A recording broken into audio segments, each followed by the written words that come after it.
మహానటుడైన ఆయన వచ్చి అక్కడ చేసిన దానికి I'm really grateful for that. Vishnu గారు ఇక్కడండి సార్ సారీ సార్, ఇది ఒక స్వచ్ఛమైన తెలుగు కథ, తెలుగు ప్రాంతం కథ. మన ఇండస్ట్రీలో లెజెండరీ డైరెక్టర్స్ ఉన్నా కానీ ముఖేష్ కుమార్ సింగ్ మీద మీరు పెట్టుకున్న నమ్మకం ఏంటి, అతనికి ఇవ్వడానికి ఈ సినిమా? ఫస్ట్ క్వశ్చన్, నాతో ఎవరు చేయరన్నా కన్ఫర్మేషన్ నాకు ఉంది, అది మీకు తెలుసు. నేను కన్నప్ప స్క్రిప్ట్ తీసుకెళ్తే ఎవరు నాతో చేయరు అని అందరికీ తెలుసు, మీకు తెలుసు. ప్లస్ దీనికి ముందున్న 2-3 సినిమాలు కూడా నాకు పెద్దగా ఆడలే, అందుకోసమని ఎవరు చేయరు. మహాభారతం అంత గొప్పగా తీసిన ఆయన, మన ఇతిహాసాన్ని అంత గొప్పగా చెప్పిన ఆయన్ని తీసుకురావాలి. చాలామంది ఇది చేశారు, ఇదేంటి ఆయన ఫస్ట్ సినిమానా ఇది అని. అవును, ఫస్ట్ సినిమానే.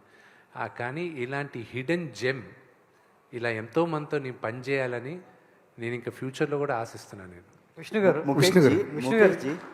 मुकेश जी हमें 100% एक्सपेक्ट करके पिक्चर गए थे, आप 1000% दिया है. Congratulation for that. Thank you very much. I am humbled. Thank you. Vishnu గారు, మీ 10 ఏళ్ళ లాస్ట్ 2 క్వశ్చన్స్ అండి. విష్ణు గారు కంగ్రాట్స్. మీ కెరీర్లో ఎప్పుడు లేనన్న ఓపెనింగ్స్ నేను చూసాం.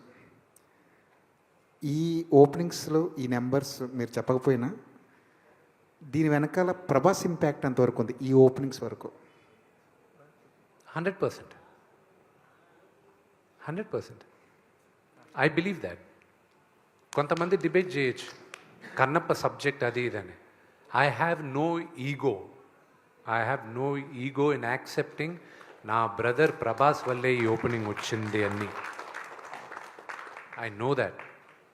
అతన్ని పెట్టుకోవడం వల్లే ఈరోజు మీరందరూ కన్నప్ప కథ చూడడానికి ఇంట్రెస్ట్ అయ్యారు. వచ్చిన తర్వాత కన్నప్ప కథ తెలుసుకున్నారు మీరు. So it's is only purely because of my brother. కన్నప్పని అర్జున అంశగా చూపించారు, అది భక్త కన్నప్పలో కూడా చూసాం. అది దీని వెనకాల ఏమైనా రీసెర్చ్ ఏమైనా చేశారా? ఇది కల్పితం అనుకోవాలి. ఫస్ట్ అది గ్రంథంలో ఉన్నప్పటికీ నేను పెట్టదలుచుకోలేదండి. I wanted to take it out. అసలు వద్దు అన్న. నేను కథలు రాసే ప్రతి కథని నేను చేసే సినిమాల్ని విజేంద్ర ప్రసాద్ గారికి చెప్తుంటాను. నేను ఆయన ఆఫీస్కి పిలిచి మీరు సహాయం చేయాలి, నాకు వినాలి అని. విన్నారు. శివుడు ఎందుకు ఇతన్ని